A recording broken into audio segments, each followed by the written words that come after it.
Hi friends, welcome to Pratap G tech.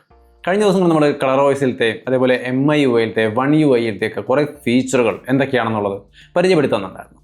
ഇന്ന് നമ്മൾ അതുപോലെ iOSലെ അതേപോലെ ഐഫോണിലെ പ്രധാനപ്പെട്ട കുറച്ച് ഫീച്ചറുകൾ, യൂസ്ഫുള്ളായ ഡെയിലി യൂസിൽ നമുക്ക് ഡെയിലി യൂസ് ചെയ്യാവുന്ന ഐഫോണിനെ കുറച്ചും കൂടി കൺവീനിയൻ്റ് ആക്കുന്ന തരത്തിലുള്ള കുറച്ച് നല്ല ഫീച്ചറുകളാണ് നമ്മൾ ഇന്നത്തെ വീഡിയോയിൽ പരിചയപ്പെടുന്നത്.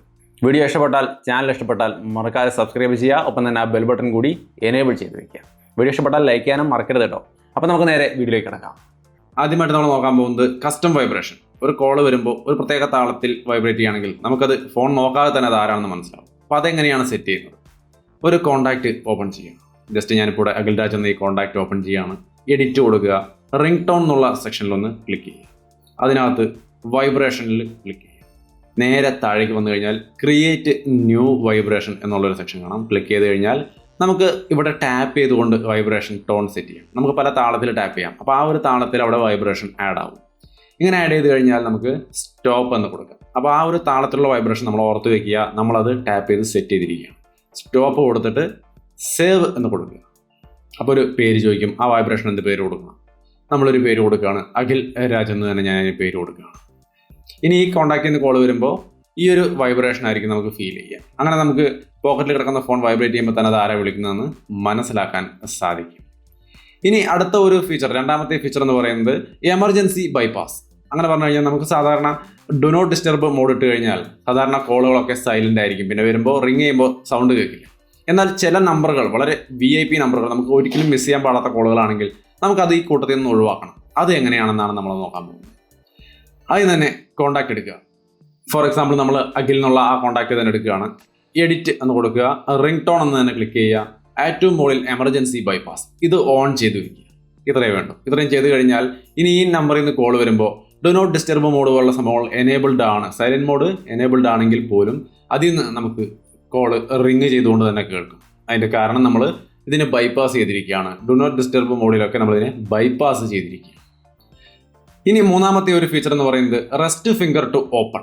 അതായത് നമ്മൾ സാധാരണ ഇപ്പോൾ സ്ക്രീൻ ഓൺ ആയിരിക്കുന്ന അവസ്ഥയിൽ ഈ ഒരു കാണുന്ന ഹോം സ്ക്രീനിലേക്ക് വരണമെങ്കിൽ ഹോം ബട്ടണിൽ പ്രസ് ചെയ്യണം.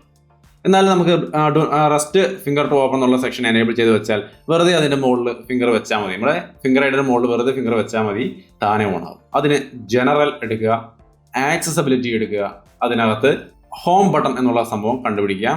ഹോം ബട്ടണിൽ ക്ലിക്ക് ചെയ്യുക. റെസ്റ്റ് ഫിംഗർ ടു ഓപ്പൺ എന്നുള്ളത് എനേബിൾ ചെയ്യുക. ഇത്രയും ചെയ്ത് കഴിഞ്ഞാൽ നമുക്ക് ആ ഫംഗ്ഷൻ എനേബിൾഡ് ആയി. ഇനി നമുക്ക് ഹോം സ്ക്രീനിലാണ് ഇതുപോലത്തെ ഫോൺ ഓൺ ആയി നിൽക്കുകയാണെങ്കിൽ ഹോം ബട്ടൺ പ്രസ് ചെയ്യാതെ വെറുതെ അതിന് മുകളിൽ വിരൽ വെച്ചാൽ നേരെ ഇതുപോലെ ഹോം സ്ക്രീനിലേക്ക് എത്തും. ഇനി അടുത്ത നാലാമത്തെ ഒരു ഫീച്ചർ എന്ന് പറയുന്നത് മൂവ് കർസർ. കർസർ മൂവ് ചെയ്യാൻ വളരെ ഈസി ആയ ഒരു സംവിധാനം. ഒരു ടെക്സ്റ്റ് ഒക്കെ ടൈപ്പ് ചെയ്യാൻ നേരത്ത് കണ്ടമാനം ടെക്സ്റ്റുകൾ നമ്മൾ ടൈപ്പ് ചെയ്തു. പക്ഷേ അതിലൊരു വേർഡിൻ്റെ ഒരു ലെറ്ററിൻ്റെ ഭാഗത്തേക്ക് ചെല്ലണമെങ്കിൽ നമുക്ക് വളരെ ബുദ്ധിമുട്ടാണ്. നമ്മൾ ടാപ്പ് ചെയ്ത് ചിലപ്പോൾ കറക്റ്റ് ആ പോയിന്റിലേക്ക് വരില്ല, അപ്പുറത്തേക്ക് ഇപ്പുറത്തേക്കൊക്കെ മാറിപ്പോകാനുള്ള സാധ്യത കൂടുതലാണ്. അപ്പോൾ അതിനൊരു ചെറിയ സൊല്യൂഷൻ എന്ന് പറയുന്നത് ഈ 3D ടച്ച് സംവിധാനമുള്ള ഐഫോണുകളിൽ നമുക്ക് ജസ്റ്റ് ആ കീബോർഡിൻ്റെ ഏതെങ്കിലും ഒരു ലെറ്ററിൽ പ്രസ് ചെയ്യുക. 3D ടച്ച് ചെയ്താൽ ആ കീബോർഡ് മൊത്തമായിട്ട് ഗ്രേ ആയി. ഇങ്ങനെ നമുക്ക് ഏതെങ്കിലും ഒരു ലെറ്റർ 3D ടച്ച് ചെയ്തുകൊണ്ട് പിന്നീട് നമ്മൾ മൂവ് ചെയ്താൽ, ആ കീബോർഡ് വിരലുകൊണ്ട് മൂവ് ചെയ്താൽ ഈ ലെറ്ററിൻ്റെ ഭാഗത്തേക്ക് എവിടേക്ക് വേണമെങ്കിലും ആ കർസർ വളരെ സൗകര്യപ്രദമായിട്ട് നമുക്ക് മൂവ് ചെയ്യാൻ സാധിക്കും. അപ്പോൾ ഇങ്ങനെയാണ് ഈ മൂവ് കർസർ എന്ന് പറയുന്ന ഒരു സംവിധാനം. അത് ജസ്റ്റ് കീബോർഡുമായി 3D ടച്ച് ചെയ്താൽ മാത്രം മതി, വേറെ ഒന്നും വേണ്ട. അപ്പോൾ നിങ്ങൾക്കത് വളരെ കൺവീനിയൻ്റ് ആയിരിക്കും. പ്രത്യേകിച്ചും കൂടുതൽ മെസ്സേജ് അയക്കുന്ന ആൾക്കാർക്ക് വളരെ യൂസ്ഫുൾ ആയൊരു സംഭവമായിരിക്കും. ഇനി നമുക്ക് ടെക്സ്റ്റ് റീപ്ലേസ്മെന്റ് എന്ന് പറയുന്ന ഒരു ഫീച്ചറാണ്. ഒരു ഷോർട്ട് കട്ട് ജസ്റ്റ് H എന്നടിക്കുന്നിടത്ത് തന്നെ ഹായ് ഗുഡ് മോർണിംഗ് എന്ന് പറയുന്ന ഒരു വേർഡ് തനിയെ കയറി വരും. ജസ്റ്റ് H എന്ന് മാത്രം അടിച്ചാൽ മതി. അപ്പോൾ ഈ ഷോർട്ട് കട്ട് ലെറ്റർ എങ്ങനെ, അല്ലെങ്കിൽ ഷോർട്ട് കട്ട് വേർഡ് എങ്ങനെ സെറ്റ് ചെയ്യാമെന്നുള്ളതാണ് നമ്മൾ അടുത്തത് നോക്കാൻ പോകുന്നത്. ആദ്യം സെറ്റിംഗ്സ് എടുക്കുക. നേരെ ജനറലിലേക്ക് വരിക. ജനറൽ ഓപ്പൺ ചെയ്യുക. അതിനകത്ത് കീബോർഡ് എന്നുള്ള സെക്ഷൻ എടുക്കുക. കീബോർഡിനകത്ത് ടെക്സ്റ്റ് റീപ്ലേസ്മെന്റ് രണ്ടാമത്തെ സെക്ഷൻ ഒന്ന് ക്ലിക്ക് ചെയ്യുക. പ്ലസ് ഐക്കൺ, മുകളിൽ പ്ലസ് ഐക്കണിൽ ക്ലിക്ക് ചെയ്താൽ ഫ്രേസ് എന്താണ് അവിടെ വേണ്ടത്, നമുക്ക് എന്താണ് വരേണ്ടത്, അതാണ് നമ്മൾ ആദ്യത്തെ ലൈനിൽ ടൈപ്പ് ചെയ്യേണ്ടത്. ഞാൻ പ്രതാപ് ജി ടെക് എന്ന് ടൈപ്പ് ചെയ്യാം. അപ്പോൾ ഈ ഒരു പ്രതാപ് ജി ടെക് എന്ന് പറയുന്ന വേർഡ് എനിക്ക് വരണം. എപ്പോൾ ഞാൻ P എന്ന് ടൈപ്പ് ചെയ്തു. താഴെ എന്ത് ടൈപ്പ് ചെയ്യുമ്പോഴാണ് ഷോർട്ട് കട്ട്, അത് P എന്ന് കൊടുത്തു, സേവ് ചെയ്തു. ഞാനിവിടെ P എന്ന് ടൈപ്പ് ചെയ്യാൻ പോകണം. P ടൈപ്പ് ചെയ്തു, പ്രതാപ് ജി ടെക് വന്നു. ഫുൾ ആ സെൻറ്റൻസ് തന്നെ വരും. അപ്പോൾ ഇത് വളരെ കൺവീനിയൻ്റ് ആയ ഒരു സംഭവമാണ്. ഇതിൽ മാത്രമല്ല എവിടെ വേണമെങ്കിലും മെസ്സേജിലൊക്കെ നമുക്ക് ഈ ഒരു സംഭവം ഉപയോഗിക്കാം. P എന്ന് ടൈപ്പ് ചെയ്താൽ അപ്പോൾ തന്നെ പ്രതാപ് ജി ടെക് എന്ന് അടിയിൽ എഴുതി കാണിക്കും. അപ്പോൾ ആ ഒരു ടെക്സ്റ്റ് റീപ്ലേസ്മെന്റ് നിങ്ങൾ എത്ര ലെറ്ററുകൾക്ക് വേണമെങ്കിലും ആഡ് ചെയ്യാം. അങ്ങനെ ആഡ് ചെയ്ത് വെച്ചാൽ മെസ്സേജ് ഒക്കെ കണ്ടമാനം വാട്സപ്പ് ഉപയോഗിക്കുന്നവർക്കൊക്കെ ഭയങ്കര യൂസ്ഫുൾ ആയ ഒരു സംഗതിയായിരിക്കും. അതാണ് ടെക്സ്റ്റ് റീപ്ലേസ്മെന്റ്. സ്റ്റോപ്പ് പ്ലേയിങ്, അതായത് മ്യൂസിക് ഒക്കെ പ്ലേ ചെയ്തുകൊണ്ടിരിക്കുകയാണെങ്കിൽ ടൈമർ വെച്ചുകൊണ്ട് നമുക്കത് സ്റ്റോപ്പ് ചെയ്യാം. ഞാനിപ്പോൾ ഒരു മ്യൂസിക് പ്ലേ കൊടുത്തിരിക്കുകയാണ്, ജസ്റ്റ് ഒരു പാട്ട് ഇവിടെ പ്ലേ ആവുന്നുണ്ട്, നമ്മളിതിനെ ടൈമർ വെച്ച് സ്റ്റോപ്പ് ചെയ്യാൻ പോവുകയാണ്. അതായത് ഒരു അരമണിക്കൂർ കഴിയുമ്പോൾ സ്റ്റോപ്പ് ചെയ്യണം എന്നുള്ള രീതിയിൽ. ഇപ്പോൾ ഒരു എക്സാമ്പിൾ ഞാൻ ക്ലോക്ക് എടുത്തിട്ടൊരു 15 സെക്കൻഡ് ടൈം വെച്ചു. താഴെ വെൻ ടൈമർ എൻഡ് ആ ഒരു സെക്ഷനിൽ ക്ലിക്ക് ചെയ്തിട്ട്, സാധാരണ ടൈമർ ക്ലോസ് ആകുമ്പോൾ മ്യൂസിക് മതിയെങ്കിൽ ഒരു അലാറം പോലെ മതിയെങ്കിൽ ഏതെങ്കിലും മ്യൂസിക് സെലക്ട് ചെയ്യാം. അതല്ല സ്റ്റോപ്പ് മ്യൂസിക് ആണെങ്കിൽ ഏറ്റവും താഴത്തെ ആ സെക്ഷനിൽ ക്ലിക്ക് ചെയ്തിട്ട് സ്റ്റാർട്ട് കൊടുത്തു കഴിഞ്ഞാൽ ഇപ്പോൾ പ്ലേ ആയിക്കൊണ്ടിരിക്കുന്ന എന്ത് സംഭവമാണെങ്കിലും ടൈമർ എൻഡ് ചെയ്യുന്നതോടുകൂടി സ്റ്റോപ്പ് ആവും. കണ്ടോ, ടൈമർ എൻഡായി, സ്റ്റോപ്പായി. അപ്പോൾ നിങ്ങൾക്ക് ഉറങ്ങാൻ കിടക്കുമ്പോൾ പാട്ട് വെച്ചുകൊണ്ട് കിടക്കുന്ന ആൾക്കാരാണെങ്കിൽ നമ്മൾ ഉറങ്ങിപ്പോയാലും ഈ ടൈമർ സെറ്റ് ചെയ്ത് ഒരു അരമണിക്കൂർ ടൈമർ സെറ്റ് ചെയ്താൽ അരമണിക്കൂർ കഴിയുമ്പോൾ മ്യൂസിക് ഓട്ടോമാറ്റിക്കലി സ്റ്റോപ്പ് ആയിപ്പോകും. അതാണ് സ്റ്റോപ്പ് പ്ലേയിങ് എന്ന് പറയുന്ന ഫീച്ചർ. ഇനി അടുത്തൊരു ഫീച്ചർ എന്ന് പറയുന്നത് നമ്മുടെ ക്യാമറയുടെ ഭാഗത്ത് പലർക്കും കൺഫ്യൂഷൻ ഉള്ളതാണ്, എങ്ങനെയാണ് എക്സ്പോഷർ സെറ്റ് ചെയ്യുക. നമുക്ക് വെറുതെ ആ ക്യാമറ, അത് ഫോട്ടോ ആണെങ്കിൽ വീഡിയോ ആണെങ്കിൽ ജസ്റ്റ് വെറുതെ മുകളിലേക്ക് താഴേക്ക് സ്വൈപ്പ് ചെയ്ത് കഴിഞ്ഞാൽ നിങ്ങൾക്ക് അവിടെ ആ എക്സ്പോഷർ കുറയുന്നതും കൂടുന്നതും കാണാം. ഇങ്ങനെ ജസ്റ്റ് സ്വൈപ്പ് ചെയ്തുകൊണ്ട് നമുക്ക് എക്സ്പോഷർ സെറ്റ് ചെയ്യാം, അങ്ങനെ കൂട്ടുകയും കുറയ്ക്കുകയും ചെയ്യാം. ഇനി ഏതെങ്കിലും ഒരു എക്സ്പോഷറിൽ, സ്പെസിഫിക് എക്സ്പോഷറിലും ഫോക്കസിലും സെറ്റ് ചെയ്യണമെന്നുണ്ടെങ്കിൽ, അത് ലോക്ക് ചെയ്യണമെന്നുണ്ടെങ്കിൽ ഒന്ന് ക്ലിക്ക് ചെയ്ത് ഹോൾഡ് ചെയ്ത് പിടിച്ചു കഴിഞ്ഞാൽ നമുക്കത് ലോക്കായി കിട്ടും. അപ്പോൾ നമുക്ക് മുകളിലൊരു AEAF ലോക്ക് എന്ന് തെളിഞ്ഞു വരും. ഇപ്പോൾ അവിടെ ലോക്കായി. ഇങ്ങനെ എക്സ്പോഷർ ചേഞ്ച് ചെയ്യുകയും ചെയ്യാം, ലോക്ക് ചെയ്യുകയും ചെയ്യാം. ക്യാമറ ഡിപ്പാർട്ട്മെൻറ്റിൻ്റെ വളരെ ക്രൂഷ്യലായ ഒരു ഫീച്ചറാണത്. അത് നമുക്ക് ഐഫോണിൽ ലഭ്യമാണ്. അപ്പോൾ അതിങ്ങനെയാണ് യൂസ് ചെയ്യുന്നത്. ഇനി നമ്മൾ നോക്കാൻ പോകുന്ന അടുത്തൊരു ഫീച്ചർ എന്ന് പറയുന്നത് ബ്രൗസറിൻ്റെ ഭാഗത്താണ്. ബ്രൗസർ യൂസ് ചെയ്യുമ്പോൾ വളരെ യൂസ്ഫുൾ ആയ 2-3 ഫീച്ചറുകൾ എന്ന് പറയുന്നത്, ഒന്ന് ടാബുകൾ കണ്ടമാനം യൂസ് ചെയ്യുന്ന ആൾക്കാർക്ക്, അതായത് ഒരു വിഷയം കണ്ടു അത് വായിക്കാൻ സമയം കിട്ടില്ല, നമ്മൾ ആ ടാബ് അങ്ങനെ തന്നെ വെച്ചു, വേറൊരു വിഷയം കണ്ടു ടാബ് അങ്ങനെ തന്നെ വെച്ചു, ഇങ്ങനെ ടാബുകൾ കണ്ടമാനം ഓപ്പൺ ചെയ്തിട്ടാൽ ഇനി നമുക്ക് അതിന് സ്പെസിഫിക് ടാബ് കണ്ടുപിടിക്കണമെങ്കിൽ ഒരു സെർച്ച് ഓപ്ഷൻ മുകളിൽ കാണാം. ടാബ് ഒന്ന് താഴേക്ക് വരച്ചു വിട്ടാൽ സെർച്ച് ഓപ്ഷൻ, അവിടെ നമുക്ക് ഏതാണ് വേണ്ടതെന്ന് വെച്ചാൽ അത് സെർച്ച് ചെയ്ത് കൊടുക്കും. അപ്പോൾ ഞാൻ സീനെറ്റ് എന്ന് അടിച്ചപ്പോൾ അതിൻ്റെ ടാബ് നമുക്ക് ഓപ്പൺ ആയി വന്നു. അപ്പോൾ അതിനകത്ത് ഒരുപാട് ടാബുകൾ ഉണ്ടെങ്കിലും അതിനകത്ത് ഇങ്ങനെ സെർച്ച് ചെയ്തുകൊണ്ട് നമുക്ക് ടാബ് ഈസി ആയിട്ട് കണ്ടുപിടിക്കാൻ സാധിക്കും. അപ്പോൾ ടാബിനകത്ത് സെർച്ച് ഓപ്ഷൻ, ഇപ്പോൾ എന്ന് അടിച്ചു കഴിഞ്ഞാൽ GSM Marina ആ ഒരു സൈറ്റ് കയറി വന്നു. അപ്പോൾ സെർച്ച് ഓപ്ഷൻ നമുക്ക് അവിടെ അവൈലബിൾ ആണ്. ഇനി റിക്വസ്റ്റ് ഡെസ്ക്ടോപ്പ് സൈറ്റ്, ഇപ്പോൾ ഡെസ്ക്ടോപ്പ് സൈറ്റ് കാണുന്നുണ്ടെങ്കിൽ റീഫ്രഷ് ബട്ടൺ മുകളിൽ ആ സർക്കിൾ ഷേപ്പിൽ കാണുന്ന റീഫ്രഷ് ബട്ടൺ ഒന്ന് ക്ലിക്ക് ചെയ്താൽ റിക്വസ്റ്റ് ഡെസ്ക്ടോപ്പ് സൈറ്റ് എന്നുള്ള ഓപ്ഷൻ നമുക്ക് അവൈലബിൾ ആവും. ഇനി നമ്മൾ ഫോർവേഡ് ബാക്ക്വേഡ് ഒരു സൈറ്റിൽ കയറി നമ്മൾ കുറേ പേജുകൾ മുൻപോട്ട് പോയി കഴിഞ്ഞാൽ തിരിച്ച് പെട്ടെന്ന് ഹോം സ്ക്രീനിലേക്ക് എത്തണമെന്നുണ്ടെങ്കിൽ നമുക്ക് ഭയങ്കര ബുദ്ധിമുട്ടാണ് സാധാരണ ബ്രൗസറുകളിൽ. പക്ഷേ ഈ ഒരു ഫോണിനകത്ത് നമുക്ക് വളരെ കൺവീനിയൻ്റ് ആയ ഒരു ഫീച്ചർ ഉണ്ട്. ഏറ്റവും താഴെ കാണുന്ന left right arrow button, forward backward ബട്ടണിൽ ഹോൾഡ് ചെയ്ത് പിടിച്ചു കഴിഞ്ഞാൽ നമ്മൾ കടന്നു വന്ന പേജുകളുടെ ഒക്കെ ഹിസ്റ്ററി നമുക്ക് കാണാം. ഇതുപോലെ കാണാൻ പറ്റും. അതിൽ ഏത് പേജിലേക്കാണ് പോകേണ്ടത് ക്ലിക്ക് ചെയ്താൽ ഡയറക്റ്റ് ആയിട്ട് ആ പേജിലേക്ക് പോകും. നമ്മൾ ബാക്ക് അടിച്ച് പോകേണ്ട ആവശ്യമില്ല. കണ്ടോ, ജസ്റ്റ് ഏത് പേജാണ് iPhone XSന്റെ പേജിലേക്ക് പോകണം, കറക്റ്റ് ആ പേജിലേക്ക് എത്തി. അപ്പോൾ നമ്മൾ ഫോർവേഡായി വന്ന ആ പേജുകളൊക്കെ നമുക്ക് കാണാൻ പറ്റും. അതിലെവിടേക്ക് വേണമെങ്കിലും ഇങ്ങനെ കറക്റ്റായിട്ട് കടന്നു ചെല്ലാനും സാധിക്കും. അത് ബ്രൗസറിൻ്റെ ഭാഗത്തുള്ള 2-3 വളരെ യൂസ്ഫുൾ ആയ ഫീച്ചറുകളായിട്ട് എനിക്ക് തോന്നിയ കാര്യങ്ങളാണ്. ഇനി നമ്മൾ റീച്ചബിലിറ്റിയെ കുറിച്ചാണ് പറയുന്നത്. ഹോം ബട്ടണിൽ ഡബിൾ ടാപ്പ് ചെയ്ത് കഴിഞ്ഞാൽ ഈ സ്ക്രീൻ മൊത്തത്തിൽ അങ്ങ് താഴേക്ക് വരും. ഒരു കൈ കൊണ്ട് ഫോൺ ഉപയോഗിക്കുമ്പോൾ നമുക്ക് മുകളിലേക്ക് വിരലെത്തിക്കുക എന്ന് പറയുന്ന ബുദ്ധിമുട്ടാവുന്ന സാഹചര്യങ്ങളിൽ ഈ ഡബിൾ ടാപ്പ് ചെയ്യുന്നത്, ഹോം ബട്ടണിൽ ഡബിൾ ടാപ്പ് ചെയ്തുകൊണ്ട് ഹോം സ്ക്രീൻ എന്ത് സിറ്റുവേഷൻ ആണെങ്കിലും നമുക്ക് കിട്ടും. അപ്പോൾ അതിന് ഉള്ള ഒരു സംവിധാനം എന്ന് പറയുന്നത് റീച്ചബിലിറ്റി എന്ന ഫീച്ചറാണ്. അപ്പോൾ ഇത് എനേബിൾ അല്ലെങ്കിൽ അത് എനേബിൾ ചെയ്യണം. സെറ്റിങ്സിൽ ജനറൽ എടുക്കുക, ജനറലിനകത്ത് ആക്സസിബിലിറ്റി എടുക്കുക, ആക്സസിബിലിറ്റിക്കകത്ത് റീച്ചബിലിറ്റി എന്ന് പറയുന്ന ഫീച്ചർ ഓൺ ആണെന്ന് ഉറപ്പുവരുത്തുക. അത് ഓൺ ആണെങ്കിൽ നമുക്ക് ഈ ഒരു സംവിധാനം എനേബിൾ ആയി കിട്ടും. അപ്പോൾ നമുക്ക് ആവശ്യത്തിന് ഡബിൾ ടാപ്പ് ചെയ്തുകൊണ്ട് ഇതിനെ താഴേക്ക് വരുത്താൻ സാധിക്കും.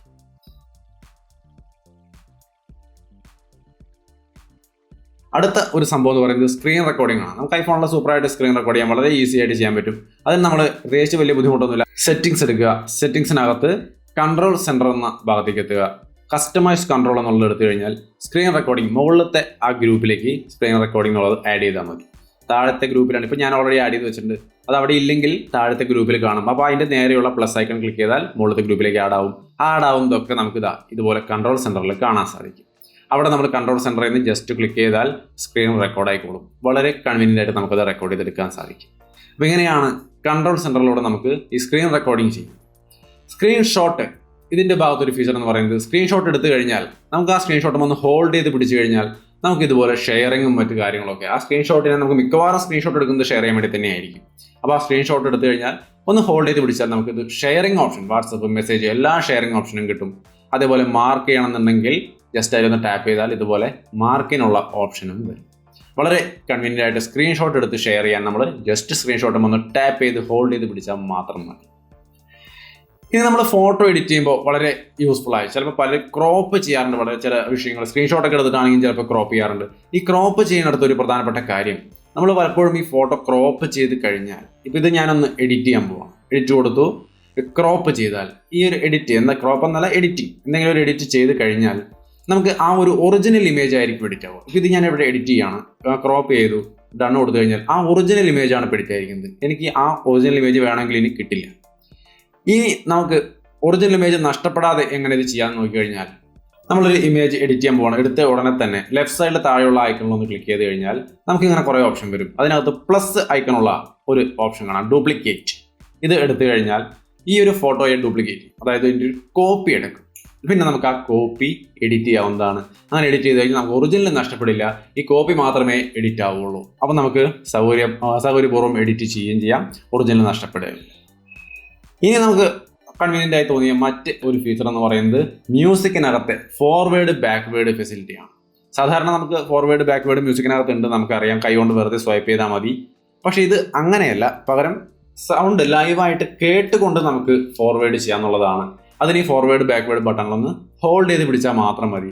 ജസ്റ്റ് മ്യൂസിക് അങ്ങനെ ലൈവായിട്ട് കേട്ടുകൊണ്ട് തന്നെ നമുക്ക് ഫോർവേഡും ബാക്ക്വേഡും പോകുന്ന ഒരവസ്ഥ അനുഭവിച്ചറിയാൻ സാധിക്കും. ജസ്റ്റ് ഫോർവേഡ് ബാക്ക്വേഡ് ബട്ടണിൽ ഹോൾഡ് ചെയ്ത് പിടിച്ചാൽ മാത്രം മതി. ഇനി അടുത്തൊരു ഫീച്ചർ എന്ന് പറയുന്നത്, നമുക്ക് ഇതിനകത്ത് ഡിസ്പ്ലേയുടെ കളർ ടോണും ബ്രൈറ്റ്നസ്സും ഒക്കെ അഡ്ജസ്റ്റ് ചെയ്യാൻ പറ്റും. ബ്രൈറ്റ്നസ് നോർമലി അഡ്ജസ്റ്റ് ചെയ്യാൻ പറ്റും, നമുക്കറിയാം, കുറയ്ക്കാം, 0 വരെ കുറയ്ക്കാം. എന്നാൽ അതിനെ വിട്ട് വീണ്ടും നല്ലോണം കുറയ്ക്കാൻ സാധിക്കുന്ന ഒരു സെറ്റിങ്സും ഈ ഐഫോണിനകത്തുണ്ട്. അതേപോലെ ഡിസ്പ്ലേയുടെ കളറും കാര്യങ്ങളൊക്കെ മാറ്റാനും നമുക്ക് സാധിക്കും.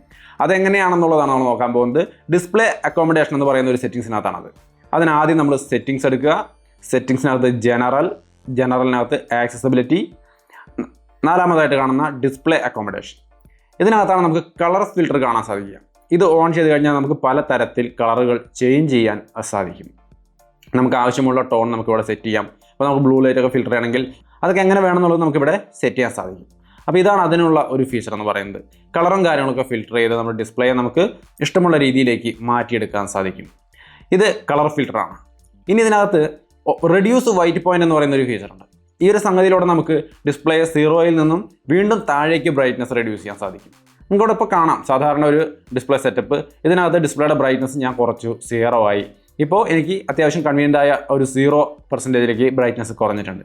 പക്ഷേ റെഡ്യൂസ് വൈറ്റ് പോയിന്റ് എന്ന് പറയുന്ന ഈ സെക്ഷനിലെ ബട്ടൺ എനേബിൾ ചെയ്താൽ ഡിസ്പ്ലേ ഓൾമോസ്റ്റ് ബ്ലാക്ക് ആയ പോലെ തന്നെ ഫുൾ ഓഫായ അവസ്ഥയിലേക്ക് വരെ ഡിം ആവുന്നത് നമുക്കിവിടെ കാണാം. ഇതിനെ നമുക്ക് അഡ്ജസ്റ്റ് ചെയ്യാം. ഇത് മാക്സിമം കൂട്ടിയാൽ, ഈ റെഡ്യൂസ് വൈറ്റ് പോയിന്റ് ഓൺ ചെയ്ത് വെച്ചുകൊണ്ട് മാക്സിമം കൂട്ടിയാലും ഡിസ്പ്ലേക്ക് ഈ ഒരു ബ്രൈറ്റ്നസ് വരുള്ളൂ. അപ്പോൾ ഈ രീതിയിൽ റെഡ്യൂസ് വൈറ്റ് പോയിന്റ് നമുക്ക് ആവശ്യത്തിനനുസരിച്ച് 0-ൽ നിന്നും താഴേക്കും ബ്രൈറ്റ്നസ് കുറയ്ക്കാൻ സാധിക്കുന്ന ഒരു സംവിധാനമാണ്. അപ്പോൾ ഇതാണ് നമുക്ക് ഡിസ്പ്ലേയുടെ സെറ്റിങ്സിനകത്ത് ചെയ്യാൻ പറ്റിയ കളറും ബ്രൈറ്റ്നസ്സൊക്കെ അഡ്ജസ്റ്റ് ചെയ്യാനുള്ള ഒരു പ്രധാനപ്പെട്ട ഫീച്ചർ.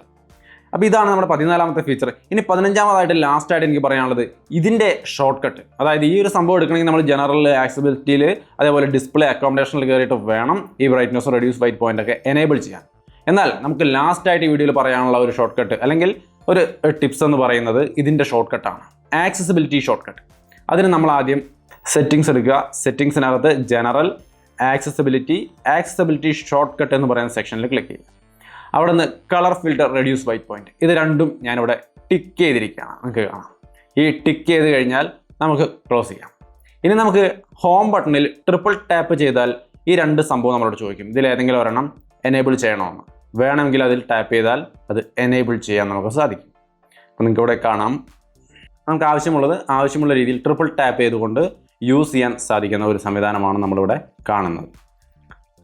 അപ്പോൾ ഇതാണ് നമ്മുടെ 15ാമത്തെ ട്രിക്ക് എന്ന് പറയുന്നത്. അപ്പോൾ ഇതൊക്കെയാണ് ഞാൻ ഡെയിലി യൂസിൽ അല്ലെങ്കിൽ എൻ്റെ ഐഫോണിനകത്ത് ഡെയിലി നിരന്തരം യൂസ് ചെയ്ത് വരുന്ന എനിക്ക് വളരെ യൂസ്ഫുൾ ആയിട്ട് തോന്നിയ കുറച്ച് ഫീച്ചറുകൾ. അതായത് നിങ്ങൾ ശ്രദ്ധിച്ചതും ശ്രദ്ധിക്കാതെ പോയതുമായ കുറേ ഫീച്ചറുകൾ ഞാൻ ഇതിനകത്ത് ഉൾപ്പെടുത്തിയിട്ടുണ്ടാവുമെന്ന് വിചാരിക്കുന്നു.